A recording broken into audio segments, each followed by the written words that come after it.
Hello, all. Morning, Shirley. Good morning, Lynn.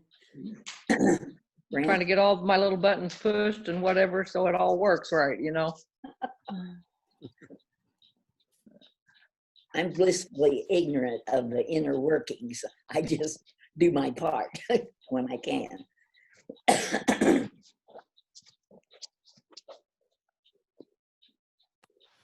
Hi, Sylvia. Hi there. Hi, Sylvia. Good to see you all. Likewise. Hi, John and Vicky. And who's John with and Beck. John and Vicky? Say that again. Who is with you? That's our dog Tater. And Tater? then I don't know if you can see down here. Who knows? That's our dog Ginger. Open to all, we said. The joys of being at home. Can't get any peace and quiet for anything. I was at a meeting on Cape Cod about a year ago, and there were just 3 of us and a cat. And the cat climbed up on the table during meeting and sat on the clerk's table.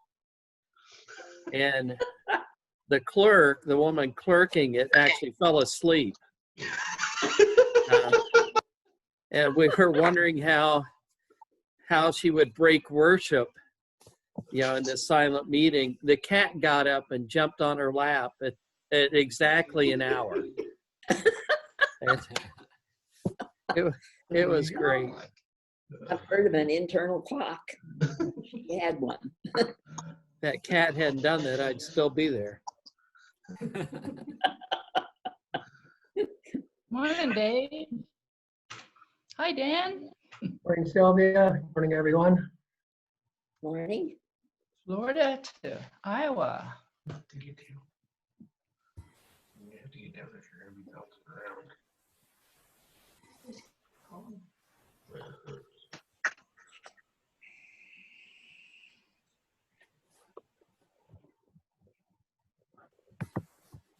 Hi, everybody. This is Norma. Hi. Hey, Norma. Good morning. Good morning. Hi, Norma. Hi.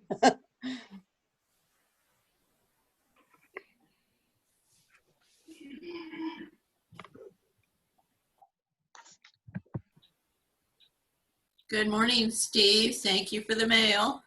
You're welcome. I've got more for you. Oh, that just really makes my day. Well, it makes you feel needed. That's it. That's great. Morning, Dinah. Hi. Hi, Dan Berger. Good morning. Good morning. Get a new truck, Dan. A new to me truck. It's a 2006, so still a teenager.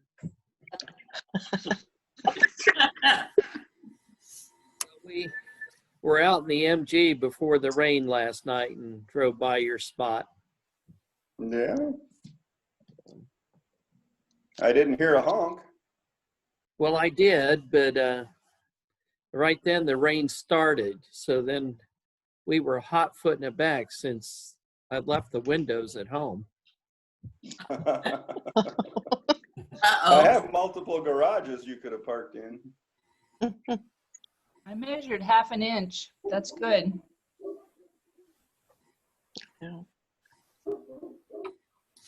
What color is your new truck, Dan? It's a light silvery blue. It's a 10.5 GMC. Took it on a road trip up into Wisconsin, and it rode very well. It's a nice travel truck. Oh, good. Saw the place where a piece of Sputnik 4 landed in the middle of Manitowoc, Wisconsin. That'd be interesting. I found a website that you can find quirky things to visit in all 50 states. No home can be without it.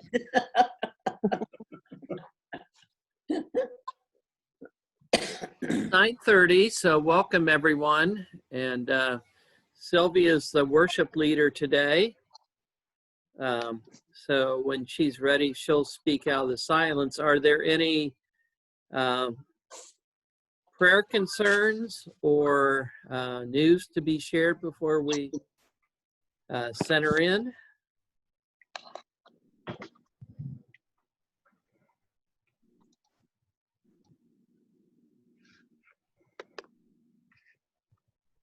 Okay, well, I'm going to invite everybody to, again, mute yourself so that we don't get feedback. And Norma, I can mute you from here if you want. Oh, so you can let me know when to talk. Well, then you can wave and I can unmute you. I know. Okay. So let's, like I said, mute ourselves, and when Sylvia feels led, she'll start.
I'd like to begin worship by reading the first part of Psalm 40 on the topic of patience. I waited patiently for the Lord. He turned to me and heard my cry. He lifted me out of the slimy pit, out of the mud and mire. He set my feet on a rock and gave me a firm place to stand. He put a new song in my mouth, a hymn of praise to our God. Many will see and fear and put their trust in the Lord. Blessed is the one who makes the Lord.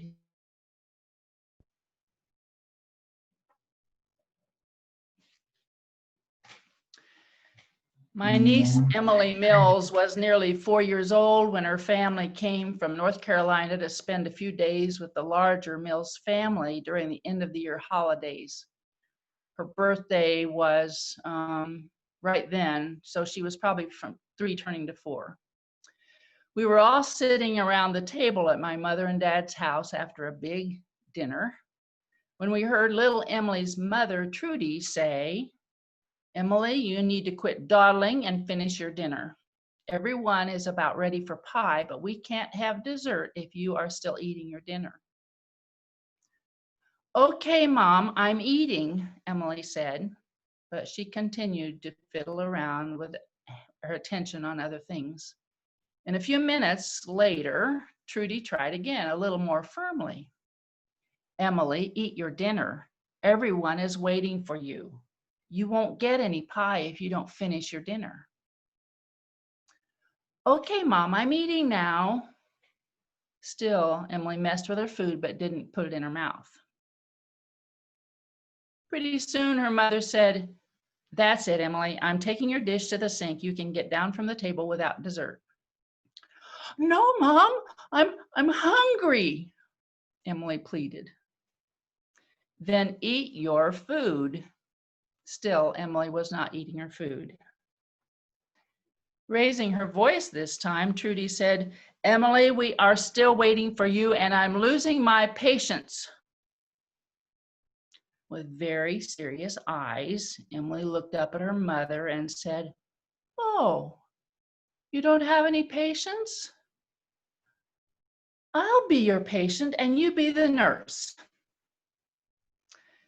Well, of course, everybody broke out laughing, and Emily was quite pleased with the attention she was getting, while Trudy became even more exasperated.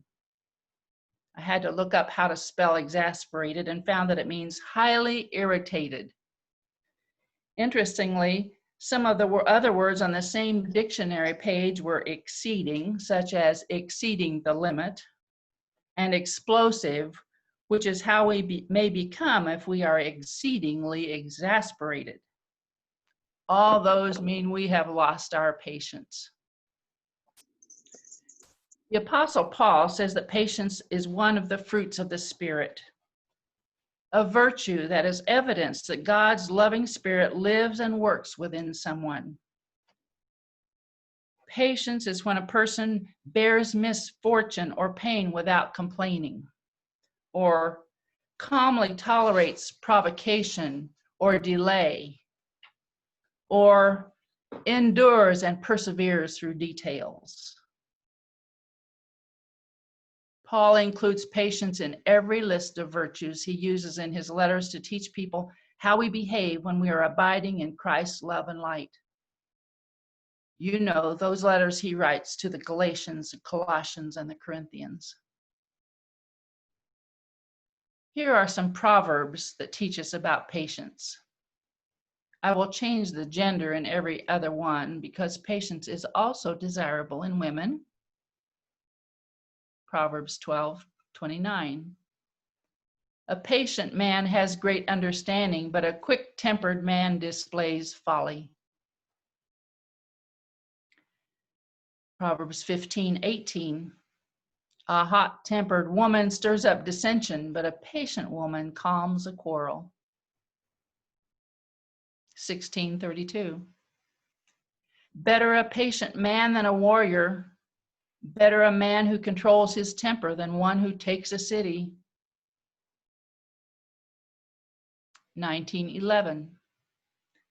A woman's wisdom gives her patience. It is to her glory to overlook an offense. Proverbs 25:15. Through patience, a ruler can be persuaded, and a gentle tongue can break a bone. Maybe Jesus didn't define patience clearly to us, but he certainly modeled it. He taught concepts for which patience would be required when he said, "Love your enemies, do good to those who hate you, bless those who curse you, pray for those who mistreat you. If someone strikes you on the cheek, turn to him the other also. If someone takes your cloak, do not stop him from taking your tunic. Give to everyone who asks you, and if anyone takes what belongs to you, do not demand it back. Do to others as you would have them do to you." And Jesus used parables to teach patience in response to the questions he was asked. Rather than angrily scolding people for not understanding or behaving rightly, he told stories that had sometimes a not so obvious lesson to be learned.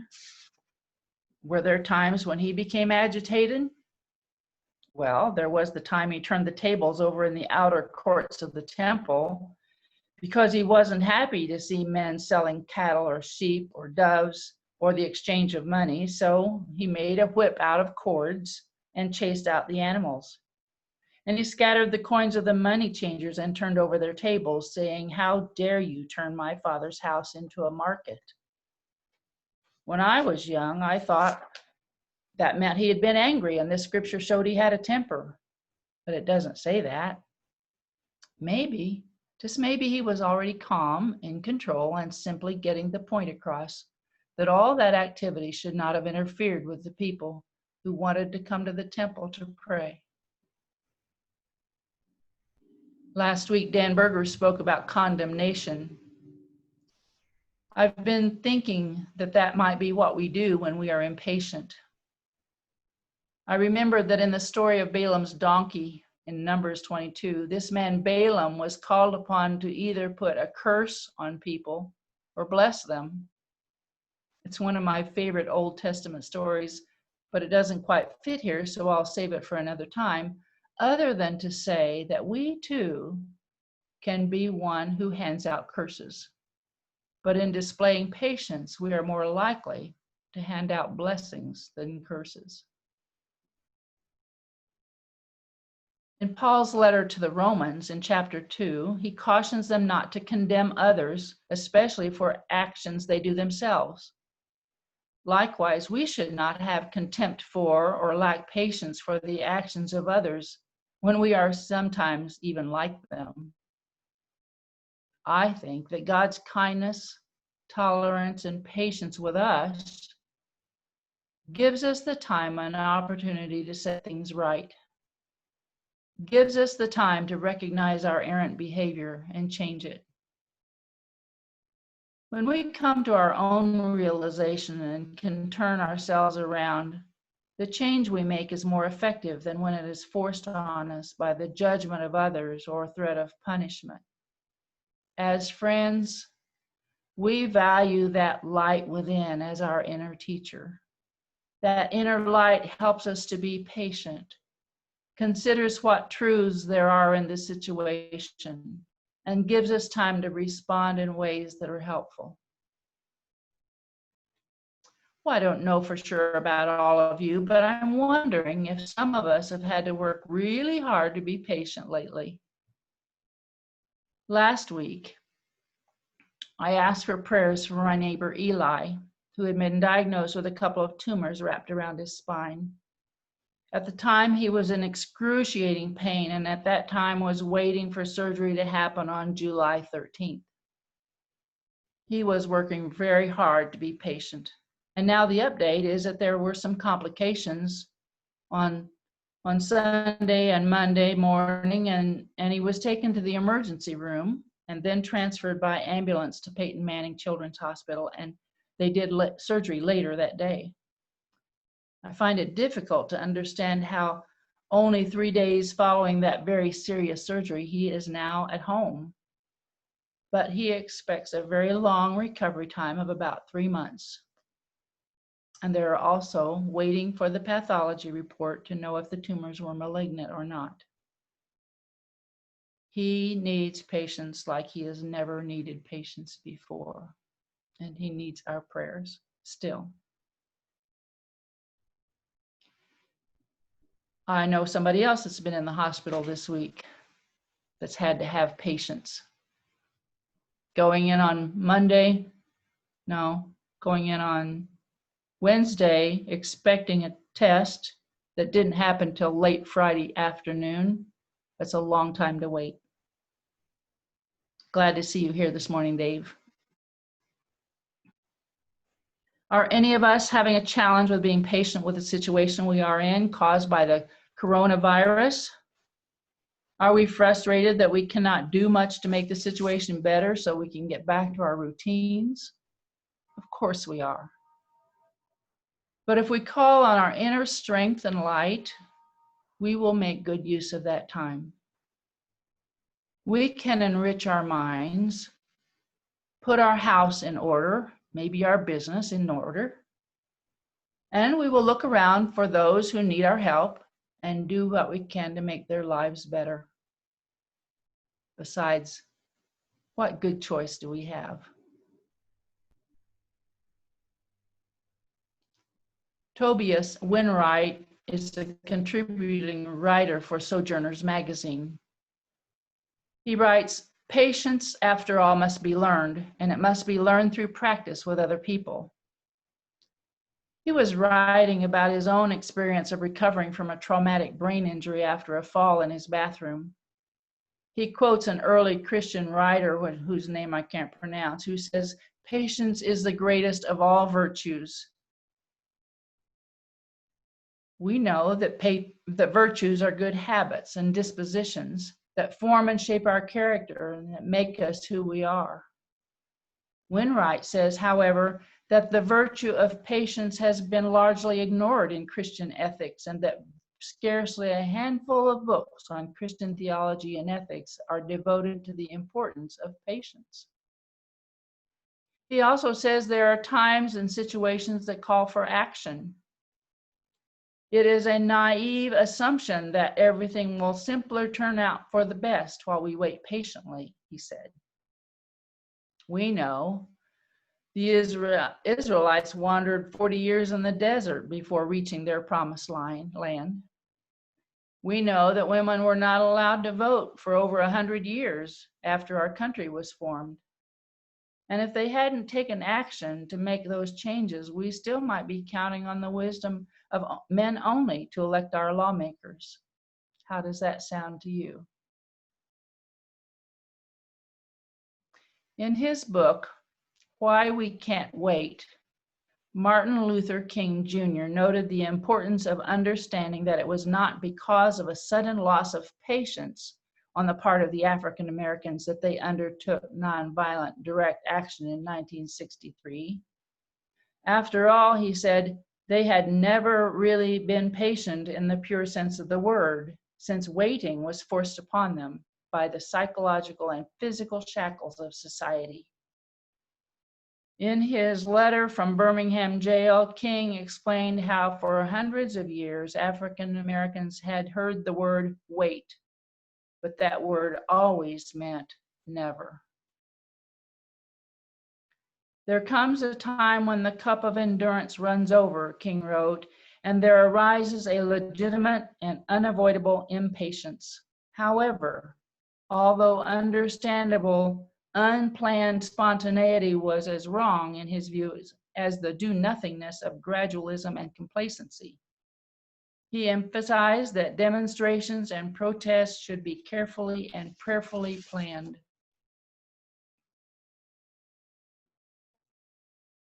So I would conclude with these thoughts. Sometimes waiting is forced upon us. So being patient allows us to control our anger so we don't do something we regret and can't take back. Being patient allows us time to work out a plan to solve the problem in the very best way we can. Being patient gives us the chance to receive God's light and love and then channel it in the direction He wants it to go. Being patient keeps us a step higher, maybe even closer to God than the level on which the other person is operating. But being patient may also have a helpful effect on the other person and even bring him or her to a place of also receiving God's light and love. Let us take now to reflect on the idea of patience. Maybe pray for you to have more and for me to have more patience.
In the TV series MASH, there was a character called Radar that always seemed to know what was coming.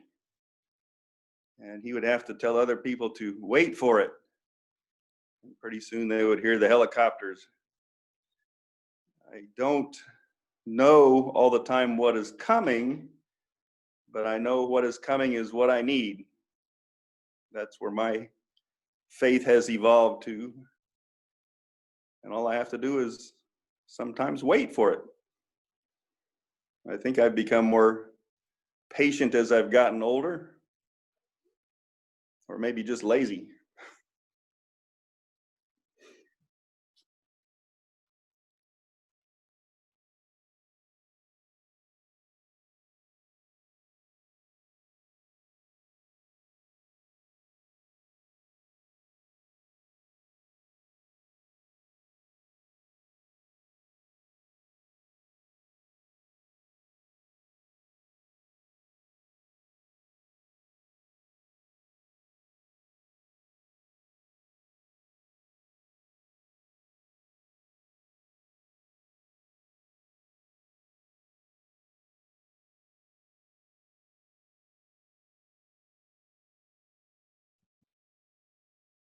Well, we've come to the end of our time.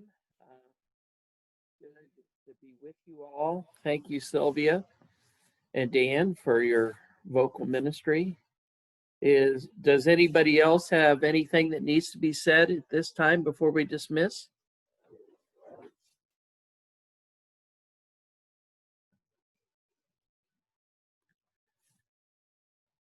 Well, we hope to see you all again next week.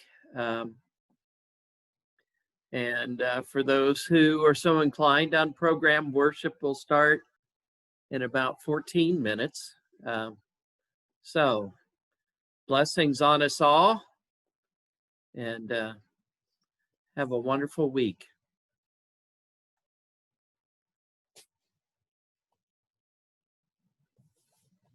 Thank you.